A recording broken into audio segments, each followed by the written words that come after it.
You're listening to the Dungeons, Dragons, and Psychology Podcast.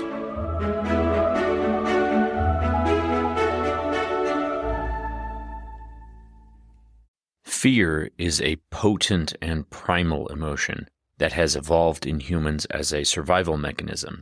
It's what kept our ancestors vigilant in the face of predators and dangers, and in the context of tabletop RPGs, fear adds a layer of intensity and immersion to the game, making it a potent tool for storytellers and dungeon masters. I'm Robert Walker, author of Session Zero, the DMG to writing great campaigns in any system, and this is my show where I teach collaborative storytellers how to have more immersive campaigns using psychology. And today we are plunging into the depths of fear and its profound role in tabletop RPGs. From spine-tingling suspense to heart-pounding terror, let's explore the psychology of fear and how dungeon masters can effectively harness this primal emotion to create unforgettable experiences for their players. To truly grasp the mechanics of fear in role-playing games, let's embark on a journey through the intricate web of the human psyche. Fear at its core is a primal and adaptive emotion that has evolved over millions of years to keep us safe from harm. When our ancestors roamed the ancient wilderness, fear served as a survival mechanism, alerting our ancestors to potential threats and triggering the flight or fight response. In contemporary times, our brains continue to react to fear in much the same way. When we encounter something frightening or threatening, our amygdala, which is the brain's emotional control center, takes the reins. It sends out a call to action, releasing stress hormones like adrenaline and cortisol and norepinephrine into our bloodstream. Our heart rate quickens, our muscles tense, and our bodies become hyper-focused, all in preparation to confront or evade the perceived danger. Understanding the psychology of fear is pivotal when exploring its role in tabletop games. Fear can be a potent tool for dungeon masters, serving to immerse players more deeply into the game's world and storyline. By tapping into the primal roots of fear, dungeon masters can create experiences that resonate with players on a visceral level. And when players are immersed in a role-playing game, their emotional responses become entwined with those of their characters. The fear experienced by their characters can become a shared experience, leading to a deeper level of engagement and investment in the game world. Let's explore how dungeon masters can effectively harness the psychology of fear to craft memorable and spine-tingling adventures. Let us do this first by turning our attention to the specific triggers that a dungeon master can employ to evoke fear in their players. These triggers are the building blocks of spine-tingling adventures and are integral to crafting immersive and fear-inducing experiences. So first is the unknown and uncertainty. Fear thrives in the unknown. In role-playing games, dungeon masters can create an atmosphere of uncertainty by withholding information or introducing mysterious elements. Players might dread what lurks around the corner or what remains hidden in the shadows. The fear of the unknown is a powerful motivator. It's built right into our genes. It will compel your players to explore and investigate and confront things that they might have fears about. Next, this is a fantasy world. You can have horrific monsters and creatures. Iconic monsters like zombies, vampires, or the Lovecraftian horrors all have the potential to instill fear in players. And to maximize this fear factor, describe these creatures vividly, emphasizing their grotesque features, malevolent intentions, and the eerie behaviors. The fear encountering such monstrosities can send shivers down players' spines and keep them on edge throughout the game. If you have good artwork to show your players when they encounter these creatures, those sort of elements will add to the visceral reaction that they're having. Next, think of isolation and claustrophobia. If you have your room feel smaller or darker, having them confined in spaces in-game, you can sort of make that in-game claustrophobia feel real out of character as well. So desolate locations, it's a classic technique for triggering fear, remote and desolate and confined. This feeling of being cut off from help or having no escape can be very unsettling, whether it's in a haunted mansion or an abandoned asylum or a deep underground cavern. The sense of claustrophobia can be oppressive, heightening the player's anxiety and fear. Then we have moral dilemmas and ethical choices. The fear of making the wrong decision or facing consequences of one's choices can be emotionally taxing and psychologically impactful. So a dungeon master can present players with moral quandaries that challenge their character's values and principles. And these dilemmas could force your players to confront their own fears of moral ambiguity, grappling with the repercussions of their actions. Next is one that I really love, and I have used it to great effect in some of my games, which is time pressure and ticking clocks. When you introduce time-sensitive challenges or impending doom, that can ratchet up the fear factor. The fear of running out of time can intensify players' decisions and actions, leading to adrenaline-pumping moments. As the seconds tick away, the weight of the situation continues to become increasingly palatable, creating a sense of urgency that keeps players on edge. Perhaps you heard in a previous episode where I discussed doing this with my players with the sound of drums.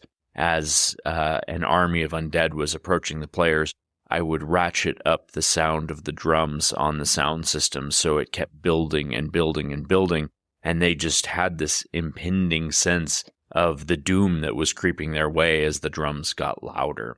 All these triggers serve as foundational elements for crafting fear-inducing scenarios, and a dungeon master should and can mix these triggers to create unique experiences that will leave the players immersed in the world where fear is lurking around every corner. And to illustrate how this can be effectively integrated, I want to provide you with a tangible example, so a real play example.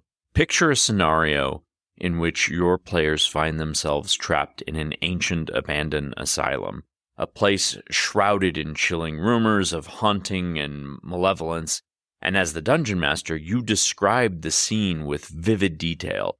You tell them about the flickering candlelight casting eerie dancing shadows on the decrepit walls, the faint echoes of unsettling whispers resonating through the dark foreboding corridors. In the scenario, the triggers we've discussed earlier come into play. The fear of the unknown is palpable as the players have no idea what horrors might await them in the asylum's depths. The feeling of isolation can be heightened if the players become trapped within the asylum walls or even within a room, like a safe room, with no means of escape. The very setting itself, a decaying asylum, is rife with claustrophobic undertones, and the moral dilemmas they encounter as they uncover the dark history of the asylum can add layers of emotional complexity. As the players delve deeper into the asylum, they can stumble upon unsettling signs of whatever the gruesome past was there. Patient records detailing horrific treatments and inhumane experiments could serve as a grim reminder of the history of the asylum. The moral dilemma could emerge should they continue to uncover the secrets, potentially facing unimaginable horrors, or should they retreat and escape with their sanity intact. The choice could become a reflection of their characters' values and their own willingness to confront fear head on. So this example can demonstrate how you can use storytelling and atmosphere and player agency to work in harmony and evoke fear in role-playing games. I would also suggest adding another layer onto this, which would be some foreboding music, some very dark and eerie background music that would really help ratchet up the feeling of being immersed in this place. Possibly even play with just candlelight in a setting like this. It will feel very real as they are suspending their disbelief for the moment and embracing all the little elements that you're adding to this fear-evoking scenario. Fear in this scenario isn't just a transient emotion, it's a driving force. that's going to propel the narrative forward and challenge your character's resolve, even your player's resolve, and leaves a lasting impact on your players long after the game session has concluded. So next, let's delve into the practical techniques a dungeon master could employ to effectively stimulate fear in their campaigns. Now, these are tools that could empower the dungeon master to craft an immersive experience for the players, and they're all ones that I have used with some decent to great effect in my own games. First, we have the atmosphere and descriptive language. The power of words cannot be underestimated when it comes to creating fear. Dungeon masters should practice and master the art of vivid description. Use evocative language to paint detailed images of the environment, the lighting, the soundscape. Engage all the senses of your players that you can, immersing them in the eerie ambiance of the world. Describe the cold, clammy air, the flickering candlelight, the elongated shadows, the distant, unsettling noises that echo through the darkness. The more vividly you can convey the environment, the more your players will feel like they're living the experience. And fear thrives on anticipation and the unknown. Create suspense through pacing. Allow moments of silence and anticipation to build tension before revealing frightening elements. Let your players' imaginations run wild by dropping hints and foreshadowing ominous events. By carefully controlling the pacing, you can keep your players perpetually on edge, wondering what the next horror that awaits them is. Then there's personalization. Every player and character is unique, and fear is deeply personal. Tailor fear-inducing elements to the character's backstories, fears, and weaknesses. A character's personal fears are often more poignant than generic scares. Engage with your players to understand their character's motivations, their vulnerabilities, even past trauma. Then weave these elements into the narrative, ensuring that fear becomes a deeply personal experience for each player. Now, there is something I want to point out here is while fear can be a powerful tool for storytelling, it's also essential to prioritize the comfort and, most importantly, the consent of your players. You might want the discomfort, but you definitely need the consent. Before introducing serious fear-inducing elements, discuss boundaries and limits with your players. Some of them may relish the thrill of being frightened, while others might have sensitivities that need to be respected. Utilize safety tools. You can use things like the X card to provide players with a means of signaling if they are uncomfortable or you need to dial back the intensity. And then encourage your players to confront their fears and make courageous decisions. Acknowledge and reward player bravery and clever solutions when facing fear-inducing challenges.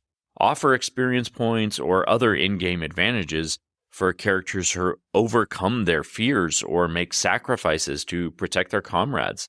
If you incentivize bravery, you can motivate your players to actively engage with their fear in the campaign.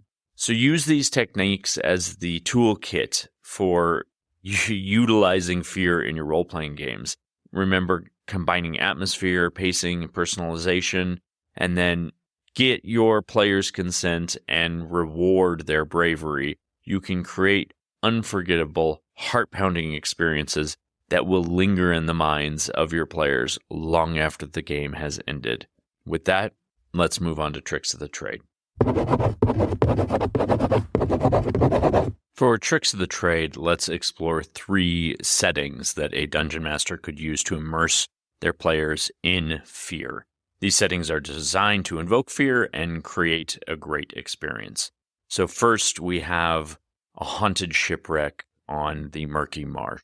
Here, a massive rotting shipwreck lies stranded in the heart of a murky marsh.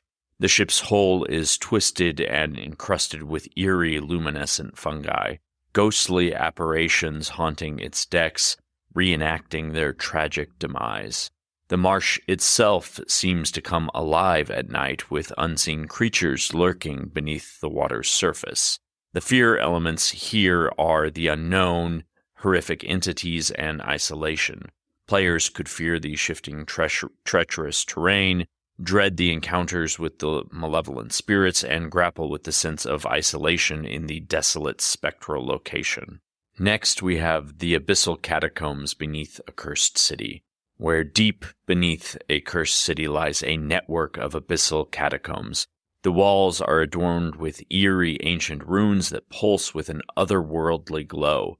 A sense of foreboding permeates the air as strange, shadowy figures lurk in the corners, vanishing when approached. The catacombs seem to twist and shift and trap explorers in a maze of nightmares. So here you have elements of claustrophobia, the unknown, and psychological horror.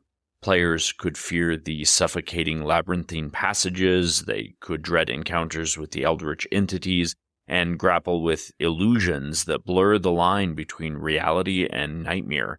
And next, and last of all, we have the Forbidden Forest of Eternal Twilight, a dense, ancient forest perpetually shrouded in twilight, where twisted, gnarled trees loom like spectral sentinels. The air is heavy with a thick stillness, and ghostly whispers echo through the shadowy undergrowth. Faint, distant cries of creatures unknown are there to send shivers down the spine. And here you have the elements of isolation, the unknown, and the sense of perpetual twilight, something that is just wrong about the world. Players could fear the darkness, dread the threats lurking in the trees, and grapple with the sensation of being watched by unseen eyes. The perpetual twilight could also add an extra layer of dread, as time seems to stand still in this forest, making them not really know if they will ever escape. These settings can serve as a fertile ground for dungeon masters trying to craft fear-inducing adventures. So just remember, you're immersing players in dark and foreboding environments. You can challenge their courage, you can test their resolve, and create role-playing experiences that will linger in their memories. As always, I want to thank you very much for listening. I am happy to announce that as of last week, I have finished my master's program, which is amazing, and it means that I am going to hopefully have a little bit more time to put these episodes together again. As we round out the last few months of this year, we will be ending Season 2 probably in November and then coming back in January as we did with our last break between seasons. So looking forward to that. As always, you can get in touch with me through Instagram, dungeons_dragons_psychology. There you can find a link to our Linktree and get in touch with us in all the various places we are online, as well as our Patreon. If you wish to become an official Cyclothic, please join us there. Until next time, my friends, we'll see you next session.